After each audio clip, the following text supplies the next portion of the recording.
दोस्तों नमस्कार, जोहार। चलिए जानते हैं झारखंड सूबा की ताजा खबरों को। लेकिन उससे पहले अगर आपने अभी तक इस चैनल को सब्सक्राइब नहीं किया तो सब्सक्राइब कर लें, जिससे कि आपको झारखंड सूबा की ताजा खबर रोजाना मिलती रहे। सबसे पहली खबर, नेता प्रतिपक्ष अमर बावरी ने कहा कि दोनों राज्यसभा प्रत्याशियों की निर्विरोध जीत तय करवाए सत्ताधारी गठबंधन। नेता प्रतिपक्ष अमर कुमार बावरी ने कहा कि भाजपा ने एक समर्पित कार्यकर्ता डॉक्टर प्रदीप वर्मा को राज्यसभा का प्रत्याशी बनाया है और डॉक्टर वर्मा लगातार पार्टी का काम पूरे दायित्व से कर रहे हैं। राज्य में खाली हुई 2 राज्यसभा सीटों में से एक भाजपा के खाते में है और दूसरा राज्य के सत्ताधारी गठबंधन के खाते में है। संख्या बल के आधार पर दोनों पक्षों के पास एक एक उम्मीदवार की जीत सुनिश्चित करवाने का संख्या बल है। बड़ी खबर, झारखंड में गुरुजी क्रेडिट कार्ड लॉन्च। उच्च शिक्षा के लिए 4% ब्याज पर मिलेगा 15 लाख तक का कर्ज। बता दें कि झारखंड सरकार ने राज्य के आवश्यकतामंद छात्र छात्राओं को उच्च शिक्षा के लिए 4% के साधारण ब्याज पर 15 लाख रुपए तक के ऋण देने की योजना लॉन्च कर दी है। और बता दें कि इसके अलावा तकनीकी शिक्षा प्राप्त करने वाली छात्राओं को 15 से लेकर 30,000 रुपए सालाना आर्थिक मदद के लिए मानकी मुंडा छात्रवृत्ति योजना की शुरुआत कर दी गई है। और सीएम चंपई सोरेन ने रांची के खेलगांव स्थित हरिवंश टाना भगत स्टेडियम में आयोजित कार्यक्रम में दोनों योजनाओं की लॉन्चिंग की है और इसमें 1200 विद्यार्थी को गुरुजी क्रेडिट कार्ड सौंपा गया। बड़ी खबर, झारखंड की सभी 14 सीटें बीजेपी की होगी। छत्तीसगढ़ के मुख्यमंत्री झारखंड पहुंचे और छत्तीसगढ़ के मुख्यमंत्री विष्णुदेव साय ने कहा कि देश नरेंद्र मोदी को तीसरी बार प्रधानमंत्री बनते देखना चाहती है और जनता का यह मन 10 साल के शासनकाल में हुए विकास को देखकर बना है। प्रधानमंत्री मोदी का 400 पार का संकल्प पूरा होगा और विकसित भारत के लिए झारखंड को भी विकसित करना होगा। लोकसभा चुनाव में झारखंड की सभी 14 सीट भाजपा की होगी और गोड्डा में निशिकांत दुबे चौथी बार सांसद बनेंगे। बड़ी खबर, राज्य की राजधानी रांची में चोरी की चौंकाने वाली घटना हुई। जिस मजदूर ने घर बनाया उसी ने लूटा, मालकिन के हाथ पैर बांध दिए थे। बता दें कि जिस थाली में खाया उसी में किया छेद, यह मुहावरा सुना होगा और झारखंड की राजधानी रांची में यह लाइन बिल्कुल सही साबित हुई। जिस घर में मिस्त्री के रूप में काम किया उसी घर के गृह प्रवेश में अतिथि बनकर दावत भी उड़ाई और उसी घर के मालिक से लाखों की लूट कर ली। 4 नकाबपोश अपराधियों ने हाथों में रिवॉल्वर और चाकू लेकर घटना को अंजाम दिया। चारों सीसीएल कर्मी प्रमोद पांडे के घर में जा घुसे और अपराधियों ने प्रमोद पांडे की पत्नी माधुरी देवी को चाकू के बल पर उनके हाथ पैर बांध दिए, साथ ही कपड़े से मुंह को बंद कर दिया। इसके बाद घर के दूसरे कमरे में सो रहे पीड़ित की बेटे और बहू के कमरे को बाहर से बंद कर दिया। लुटेरों ने घर की मालकिन माधुरी से धमकाकर तिजोरी की चाबी ले ली और इसके बाद तकरीबन 1 से 1.5 घंटे तक उत्पात मचाते हुए लगभग 20 लाख से भी ज्यादा के जेवरात की लूट कर ली। बड़ी खबर, बिहार की तरह झारखंड में भी जल्द ही जातीय गणना करवाने की मांग की जा रही है। बता दें कि ओबीसी एकता अधिकार मंच ने बिहार की तरह झारखंड में भी जातीय गणना करवाई जाने की मांग की है। इस गणना के पूरा होने पर ही राज्य के विकास में पिछड़े वर्ग की भागीदारी सुनिश्चित हो पाएगी और साथ ही राज्य में पिछड़े वर्ग के लोगों के लिए 52% आरक्षण की मांग की गई है। अपने 11 सूत्री मांगों के आलोक में मंच ने सरकार को चेतावनी दी, यदि उनकी मांगे नहीं मानी गई तो पिछड़े वर्ग के लोग इसे लेकर सड़कों पर उतरेंगे। बड़ी खबर, आदिवासी मूलवासी से छीना जा रहा हक। कल्पना सोरेन का बड़ा बयान। झारखंड के पूर्व मुख्यमंत्री हेमंत सोरेन की पत्नी कल्पना सोरेन ने कहा कि आदिवासी मूलवासी से जल जंगल जमीन का अधिकार अब छीना जा रहा। केंद्र सरकार की ओर से सरकारी विभागों को उद्योगपति के हाथों बेचा जा रहा है और इससे आने वाले दिनों में हम सब के अधिकार छीन जाएंगे और लोगों से अपने अधिकार के लिए आगे आने की अपील की। कल्पना सोरेन दोपहर बरहेट के नौगछिया एवं पटना के कुमरपुर मैदान में जनसभा को संबोधित कर रहे थे। बड़ी खबर, रांची में लाइट हाउस के लिए 487 लाभुक दे चुके हैं पैसा, जल्द मिलेगा घर। बता दें कि धुरवा के पंचमुखी मंदिर के समीप आनी मौजा में करीब 134 करोड़ रुपए की लागत से बने लाइट हाउस प्रोजेक्ट में 1008 आवासों का 3D वॉल्यूमेट्रिक प्रीकास्ट तकनीक से निर्माण करवाया गया है। और पीएम मोदी के ऑनलाइन उद्घाटन के बाद नगरीय प्रशासन निदेशालय और रांची नगर निगम के द्वारा आयोजित कार्यक्रम में रांची सांसद संजय सेठ, हटिया विधायक नवीन जायसवाल ने सांकेतिक रूप से 10 लाभुकों को आवास की चाबी सौंपी है। बड़ी खबर, झारखंड में एनडीए की 2 सीटों को लेकर सस्पेंस होगा खत्म। धनबाद और चतरा से हो सकता है उम्मीदवार का ऐलान। भारतीय जनता पार्टी के केंद्रीय चुनाव आयोग की दिल्ली में महत्वपूर्ण बैठक होने वाली है और इसमें देश के बाकी कई सीटों के अलावा झारखंड की धनबाद और चतरा सीट के लिए पार्टी के प्रत्याशी का नाम भी घोषित किया जा सकता है। धनबाद से भाजपा प्रत्याशी में परिंदा सिंह, रागनी सिंह, और ढुलू महतो का नाम प्रमुखता से लिया जा रहा, जबकि चतरा सीट के लिए शशिभूषण मेहता, कालीचरण सिंह, भानु प्रताप शाही समेत कई नामों की चर्चा है। इधर भाजपा के लोकसभा प्रभारी लक्ष्मीकांत वाजपेयी रांची पहुंच चुके हैं।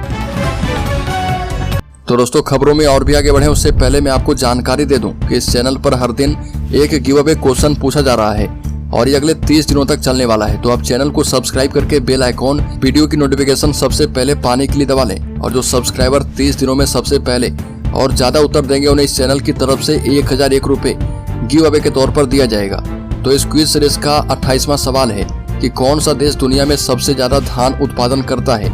इसमें पहला ऑप्शन है नेपाल, दूसरा ऑप्शन है चीन, तीसरा ऑप्शन है रूस और चौथा ऑप्शन है भारत। तो जल्दी से इसका सही जवाब कमेंट बॉक्स में आप दीजिए और शामिल हो जाइए 3 लकी सब्सक्राइबर में, जिन्हें 1001 रुपए गिव अवे के तौर पर दिया जाएगा। तो चलिए फिर से बढ़ते हैं खबरों की ओर।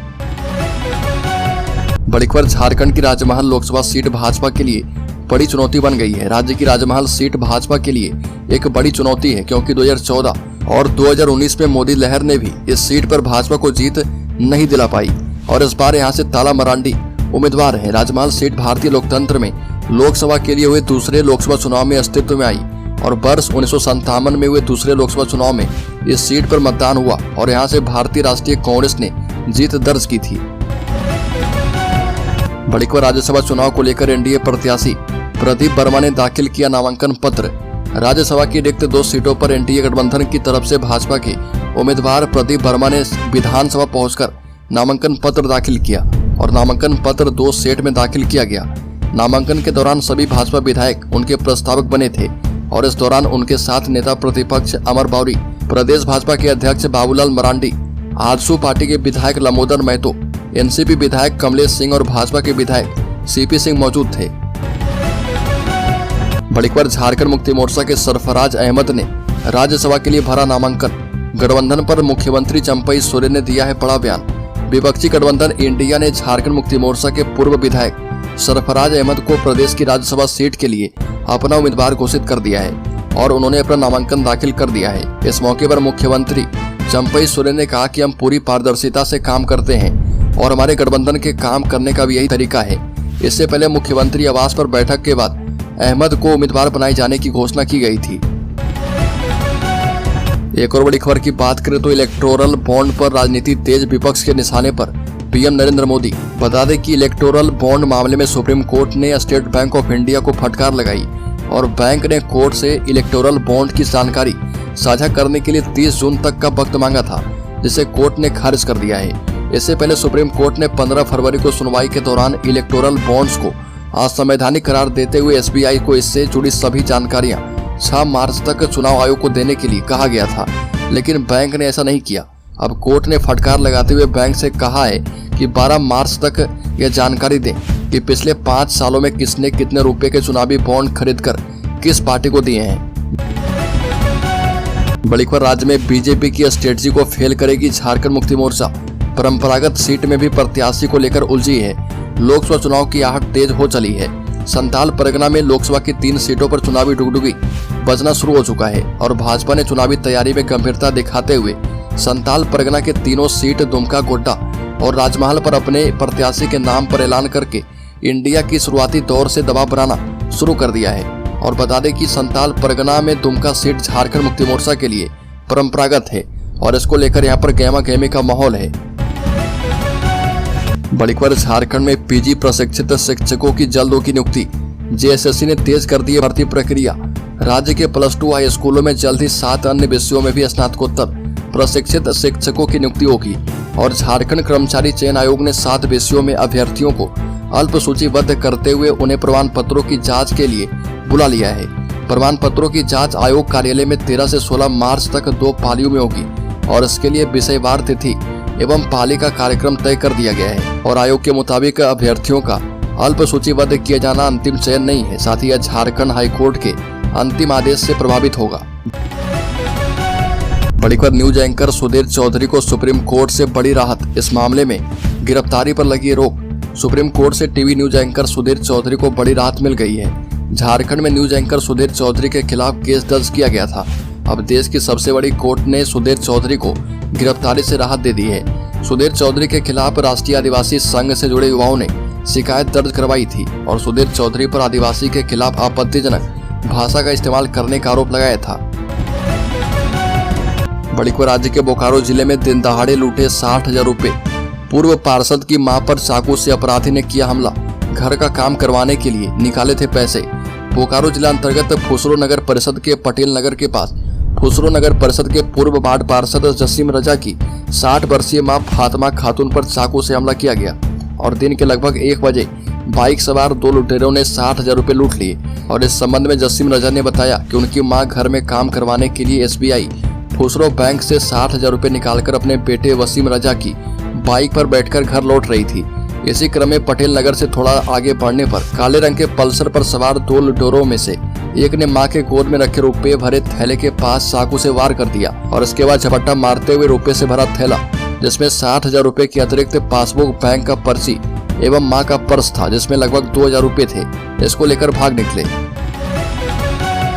बड़ी खबर झारखंड के शेयर होल्डर्स के लिए बड़ी खबर सामने आई है। सप्ताह के पहले दिन शेयर बाजार धड़ाम, सेंसेक्स 616 अंक लुढ़का। सप्ताह के पहले कारोबारी दिन को शेयर बाजारों में भारी गिरावट देखने को मिली है। BSE सेंसेक्स 0.83% या फिर 616 अंक की गिरावट के साथ 73,502 पर बंद हुआ। नेशनल स्टॉक एक्सचेंज का निफ्टी 0.72% या फिर 160 अंक की गिरावट के साथ 22,332 पर बंद हुआ। और सेंसेक्स में पावर ग्रिड और टाटा स्टील के शेयरों में 2% से अधिक गिरावट देखने को मिली है।